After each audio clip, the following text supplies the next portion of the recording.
ಪರೀಕ್ಷೆಯ ಸಮಯದಲ್ಲಿ ಓದುವಾಗ ನಿದ್ರೆಯನ್ನು ತಪ್ಪಿಸುವುದು ಹೇಗೆ? ಎಚ್ಚರವಾಗಿರಲು ಮತ್ತು ಹೆಚ್ಚು ಅಧ್ಯಯನ ಮಾಡಲು ಉತ್ತಮವಾದ 10 ಸಲಹೆಗಳನ್ನು ಕೊಡಲು ಬಂದಿದ್ದೇನೆ. ಪರೀಕ್ಷೆಗಳು ವೇಗವಾಗಿ ಸಮೀಪಿಸುತ್ತವೆ ಮತ್ತು ವಿದ್ಯಾರ್ಥಿಗಳು ತಮ್ಮ ಪರೀಕ್ಷೆಗೆ ಸಿದ್ಧತೆಯನ್ನು ಮಾಡಲು ರೆಡಿಯಾಗಿದ್ದಾರೆ. ಆದರೆ ನೀವು ಪರೀಕ್ಷೆಗೆ ತಯಾರಾಗಲು ರಾತ್ರಿಯಲ್ಲಿ ಹೆಚ್ಚು ಗಂಟೆಗಳ ಕಾಲ ಅಧ್ಯಯನ ಮಾಡಬೇಕಾದರೆ ನಿದ್ರೆ ಎಂಬ ಭೂತ ನಿಮ್ಮ ದಾರಿಯಲ್ಲಿ ದೊಡ್ಡ ಅಡಚಣೆಯಾಗಿ ಬರುತ್ತದೆ. ನಿಮ್ಮ ಗುರಿಯನ್ನು ತಲುಪದಂತೆ ನಿಮ್ಮನ್ನು ಹಿಂದಕ್ಕೆ ಎಳೆಯುತ್ತದೆ. ನೀವು ಬೆಳಿಗ್ಗೆ ಫ್ರೆಶ್ ಮೈಂಡಿಂದ ಅಧ್ಯಯನ ಮಾಡುವಾಗ ವಿಷಯಗಳನ್ನು ನೆನಪಿಟ್ಟುಕೊಳ್ಳುವುದು ತುಂಬ ಸುಲಭ. ಆದರೆ ಮಧ್ಯಾಹ್ನ ಮತ್ತು ರಾತ್ರಿಯಂತಹ ಕೆಲವು ಅವಧಿಗಳಲ್ಲಿ ತುಂಬ ಕಷ್ಟವಾಗುತ್ತದೆ.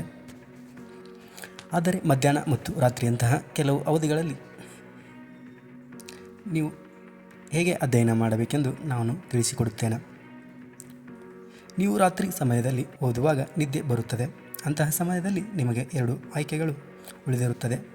ಮೊದಲನೆಯದು ಪುಸ್ತಕಗಳನ್ನು ಪಕ್ಕಕ್ಕೆ ಇಟ್ಟು ವಿಶ್ರಾಂತಿ ಪಡೆಯಲು ಮಲಗುವುದು ಮತ್ತು ಎರಡನೆಯದು ನಿಮ್ಮನ್ನು ಎಚ್ಚರವಾಗಿರಿಸಲು ಹರಸಾಹಸವನ್ನು ಮಾಡುವುದು.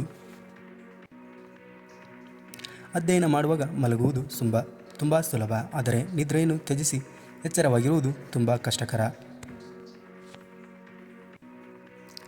ಆದ ಕಾರಣ ನಿದ್ದೆ ಬಿಟ್ಟು ಓದುವುದಕ್ಕೆ ನಾನು 10 ಟಿಪ್ಸ್ ಅನ್ನು ಕೊಡಲು ಬಂದಿದ್ದೇನೆ. ಮೊದಲನೆಯದು, ನೀವು ಅಧ್ಯಯನ ಮಾಡುವಾಗ ಓದುವ ಜಾಗದಲ್ಲಿ ಮಾತ್ರ ಬೆಳಕು ಇರುವ ಥರ ಮಾಡಿ. ಹೆಚ್ಚಿನ ವಿದ್ಯಾರ್ಥಿಗಳು ಮಾಡುವ ದೊಡ್ಡ ತಪ್ಪು ಎಂದರೆ ಇಡೀ ಕೋಣೆಯಲ್ಲಿ ಬೆಳಕನ್ನು ಬೆಳಗಿಸುವುದು. ಇದರಿಂದ ಅಧ್ಯಯನ ಮಾಡುವಾಗ ನಿಮ್ಮ ಗಮನವು ಹಾಸಿಗೆಯ ಕಡೆಗೆ ಹೋಗುತ್ತದೆ.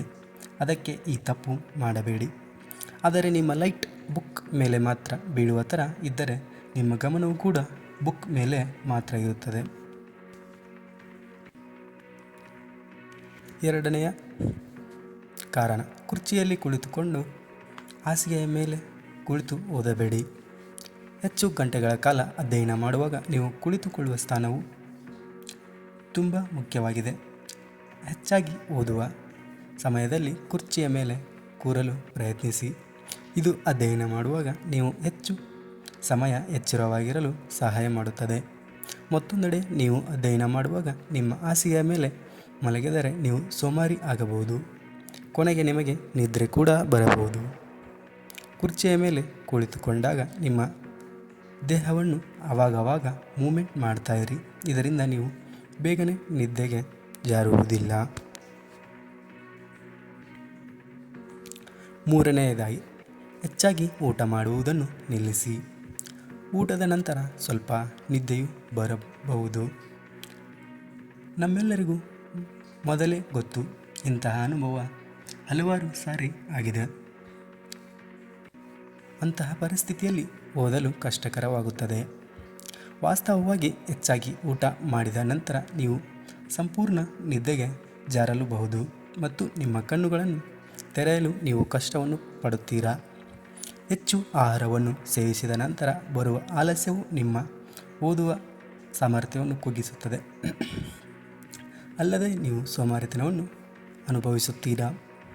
ಆದರೆ ಈ ಆಲಸ್ಯವನ್ನು ತಪ್ಪಿಸಲು ನೀವು ಸ್ವಲ್ಪ ಮಾತ್ರ ಊಟ ಮಾಡಿ ಮತ್ತು ಪೌಷ್ಟಿಕ ಆಹಾರವನ್ನು ಸೇವಿಸಿ. ನಾಲ್ಕನೆಯದಾಗಿ, ಹೆಚ್ಚಾಗಿ ನೀರನ್ನು ಕುಡಿಯಿರಿ. ನೀರನ್ನು ಹೈಡ್ರೀಕರಣ ಮಾಡುವುದರಿಂದ ಮಾತ್ರವಲ್ಲದೆ ನಿಮ್ಮನ್ನು ಎಚ್ಚರವಾಗಿರಿಸಲು ಇದು ಸಹಾಯ ಮಾಡುತ್ತದೆ. ವಾಸ್ತವವಾಗಿ ಹೆಚ್ಚಿನ ವಿದ್ಯಾರ್ಥಿಗಳು ಅಧ್ಯಯನ ಮಾಡುವಾಗ ಅನ್ವಯಿಸುವ ಅತ್ಯುತ್ತಮ ಟ್ರಿಕ್ ಕೂಡ ಇದಾಗಿದೆ. ನೀವು ಹೆಚ್ಚು ಪ್ರಮಾಣದ ನೀರನ್ನು ಕುಡಿಯುವಾಗ ಮೂತ್ರ ವಿಸರ್ಜಿಸಲು ನೀವು ವಾಶ್ರೂಮ್ಗೆ ಆಗಾಗ್ಗೆ ಹೋಗಬೇಕಾಗುತ್ತದೆ. ಇದು ನಿಮ್ಮನ್ನು ಚಲಿಸುವಂತೆ ಮಾಡುತ್ತದೆ ಮತ್ತು ಎಚ್ಚರವಾಗಿರಿಸುತ್ತದೆ. ಇದಲ್ಲದೆ ಸಾಕಷ್ಟು ಪ್ರಮಾಣದ ನೀರನ್ನು ಕುಡಿಯುವುದು ಮೆದುಳನ್ನು ಚೆನ್ನಾಗಿ ಹೈಡ್ರೀಕರಿಸಲು ಸಹಾಯ ಮಾಡುತ್ತದೆ ಮತ್ತು ಅದು ಓದುವ ಶಕ್ತಿಯನ್ನು ಕೂಡ ಹೆಚ್ಚಿಸುತ್ತದೆ. ಐದನೆಯ ಟ್ರಿಕ್, ಬೇಗ ಮಲಗಲು ಬೇಗ ಏಳಲು ಪ್ರಾರಂಭಿಸಿ. ಬೇಗ ಮಲಗುವುದು, ಬೇಗ ಏಳುವುದು ಮನುಷ್ಯನನ್ನು ಆರೋಗ್ಯವಂತ, ಶ್ರೀಮಂತ ಮತ್ತು ಬುದ್ಧಿವಂತನನ್ನಾಗಿ ಮಾಡುತ್ತದೆ ಎಂಬ ಪ್ರಸಿದ್ಧ ಗಾದೆಯಿಂದ ಇದನ್ನು ಹೇಳುತ್ತಿದ್ದೇನೆ. ಇದು ಸಂಪೂರ್ಣವಾಗಿ ನಿಜ, ಏಕೆಂದರೆ ನೀವು ರಾತ್ರಿಯಲ್ಲಿ ಬೇಗನೆ ಮಲಗಲು ಪ್ರಾರಂಭಿಸಿದರೆ ನೀವು ಸಾಕಷ್ಟು ನಿದ್ದೆ ಪಡೆಯುತ್ತೀರಿ ಮತ್ತು ಫ್ರೆಶ್ ಮೈಂಡಿಂದ ಬೇಗನೆ ಎಚ್ಚರಗೊಳ್ಳುತ್ತೀರಿ. ಫ್ರೆಶ್ ಮೈಂಡಿಂದ ನೀವು ನಿಮ್ಮ ಅಧ್ಯಯನದ ಮೇಲೆ ಚೆನ್ನಾಗಿ ಗಮನ ಹರಿಸಬಹುದು. ಫ್ರೆಶ್ ಮೈಂಡ್ ಹೆಚ್ಚು ಮಾಹಿತಿಯನ್ನು ಉಳಿಸಿಕೊಳ್ಳಲು ಉತ್ತಮ ಏಕಾಗ್ರತೆಯನ್ನು ಶಕ್ತಿಯನ್ನು ಹೊಂದಿರುತ್ತದೆ. ಆರನೆಯದಾಗಿ, ಮಧ್ಯಾಹ್ನ ಸ್ವಲ್ಪ ಸಮಯ ನಿದ್ದೆ ಮಾಡಿ. ನೀವು ಬೆಳಿಗ್ಗೆಯಿಂದ ನಿರಂತರವಾಗಿ ಅಧ್ಯಯನ ಮಾಡುತ್ತಿದ್ದಕ್ಕೆ ನಿಮ್ಮ ಮೆದುಳು ಆಯಾಸವಾಗಿರುತ್ತದೆ. ಅದಕ್ಕಾಗಿ ಮಧ್ಯಾಹ್ನ ಸ್ವಲ್ಪ ಸಮಯ ನಿದ್ದೆ ಅತ್ಯಗತ್ಯವಾಗಿರುತ್ತದೆ ಮತ್ತು ರಾತ್ರಿ ಸಮಯ ಅಧ್ಯಯನ ಮಾಡುವಾಗ ನಿದ್ರೆಯನ್ನು ತಪ್ಪಿಸಲು ಇದು ನಿಮಗೆ ಸಹಾಯ ಮಾಡುತ್ತದೆ.